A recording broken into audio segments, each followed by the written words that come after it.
Hi there, it's Ariana Mullins from Ariana Mullins Bodywork. Today I want to talk to you about thriving. Not necessarily telling you how to thrive, but I want to talk about cultural ideas and some beliefs a lot of us hold around thriving. So I was talking with a client today, same client as the last video I made about finding energy from different sources and also identifying our sources of fatigue.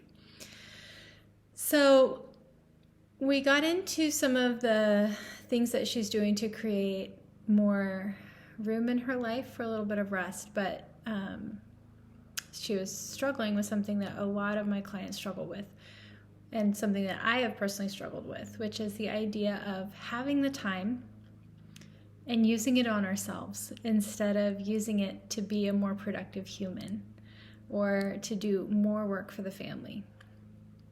So this is a really big one, and I think it's causing a lot of suffering among women in general. And I think it's a very generational belief. It's like a belief that's being passed down that as women, we should always be sort of struggling. If we are not suffering or struggling, then we're clearly not working hard enough. If we have any margin or space in our day, we should definitely be filling it with something that is supposedly worthwhile. And we even end up spinning our wheels all day because we may have time available to us and we feel too guilty to use it to nourish ourselves and to nurture ourselves. So we're not even technically resting, but we're too exhausted or maybe even too resentful to actually perform work in a meaningful way. And so maybe you relate to this experience of having 3 hours available to you and it completely disappearing because you kind of wanted to do some work, but you were really exhausted. You felt like you should do this work, but you didn't do it very well, and you kept getting distracted, and there was just a lot of internal resistance to it. And so maybe you got a little bit of something done, but by the time that 3 hours was over, you didn't have much to show for it. And the really ridiculous thing is that you could have actually enjoyed yourself for 3 hours, but you hadn't made that choice either. Right? So you spent all this time doing both wasting time in a non-meaningful way and trying to work so that you could be like a worthwhile human. And again, this is a messaging thing, like it's not okay to rest. It's not okay to take time in my day for myself. But even bigger than that is the problem of, I believe that especially as women, we don't believe that it is okay for us to thrive. Like really, if we're thriving, there's like a whole bunch of beliefs that might come in. If I feel happy, it's probably because I was selfish in some way and somebody else is less happy. That's a big one. If I am happy, my family is probably paying for it in some way, right? So I shouldn't be allowed to do that. If I am happy, other women are going to hate me. That's a real one, right? Like other women aren't going to like me if I seem to be doing well. And so I shouldn't be doing better than my friends are. If I am prioritizing myself, I'm selfish, right? If I am not working constantly to the point of burnout, if I've figured out some balance that will allow me to thrive, I'm probably not working hard enough, right? Or I might be lazy. If I cannot quantify like what I did with my hours, then I failed that day. If I don't have that checklist. If I have the resources I need, somebody else probably doesn't have the resources they need. Somehow me having resources took resources away from someone else. So all of this thinking is so common and it's so pervasive. Most of us were taught this from our families, just generation to generation. Maybe we're taught it by our religions or our culture, more in general. But this idea that like to live is to struggle. And while that can be very true, life is very challenging. It doesn't have to constantly be a struggle. You're allowed to enjoy being alive without like white knuckling it into gratitude. You're allowed to create space for yourself to feel whole as a human. And here's the big thing that's missing. The reason why all of these beliefs are so damaging is because they're actually total lies. And they are lies that keep us and our families suffering.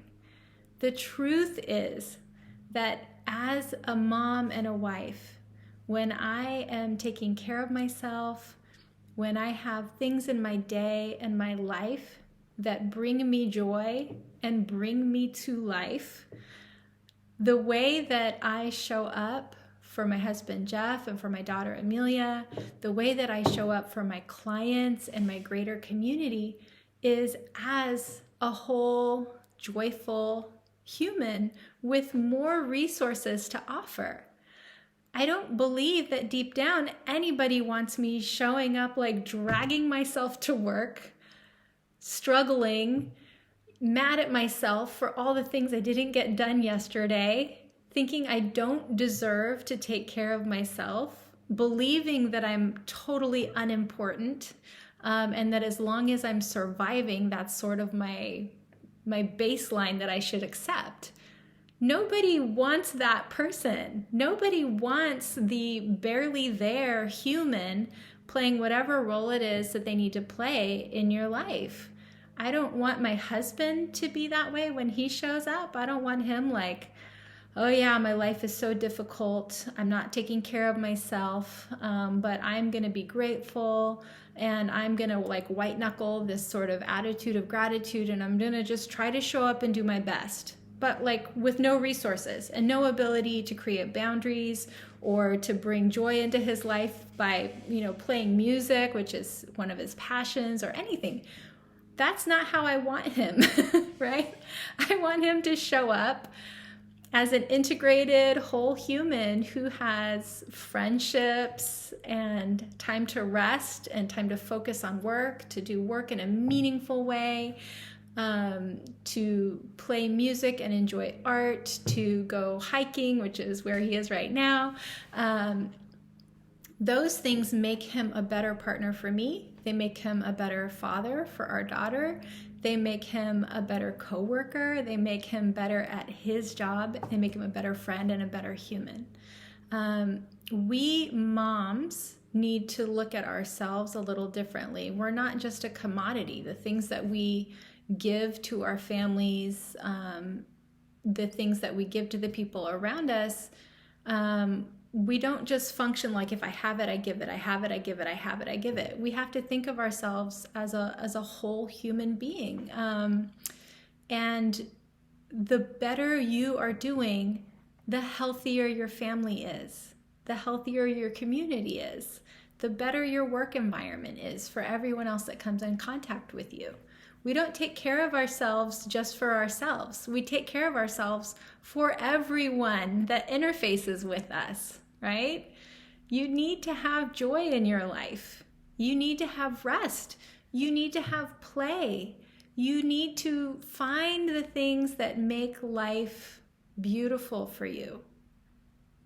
The world needs you as a whole person who believes that it's okay to have needs, who believes it's okay to be loving life, to be thriving, not just barely struggling to get by. That's not what we want from you. We want you to be whole.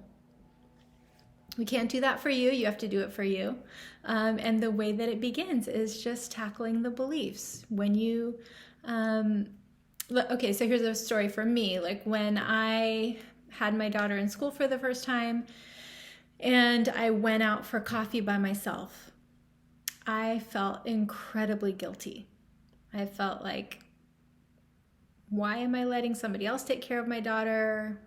Why is it okay for me to just be me, enjoying a cup of coffee by myself? That didn't feel right. I felt actual guilt, and it felt like I was doing something wrong. I was not doing something wrong.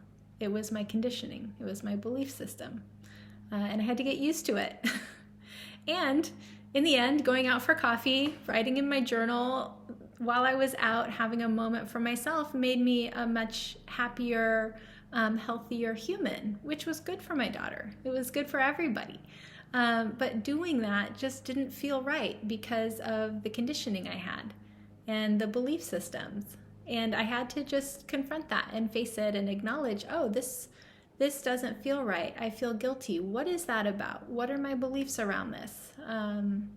And what do I want to believe about this? Right? So many of the rules that we're playing by are just made up. And we get to change them. So there's a lot of possibility out there for you. So I want you to just think about, what are the rules that you have? What are the ideas you have around thriving, around getting the needs that you have met, around being a vibrant human being who goes out and does things they like? What are your beliefs around that? Do you feel guilty? Do you feel like you don't deserve it? Do you feel like you're not worthy of pleasure and joy? Do you feel like you have to be working hard and performing all the time? What is that about?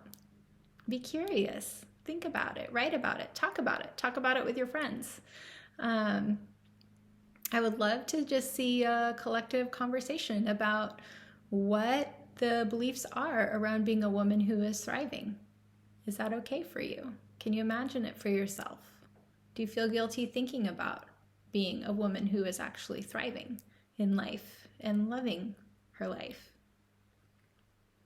I would love to hear your thoughts on this too, whether it's as a client, as a friend, or just in the comments. I'd just love to have this conversation with you.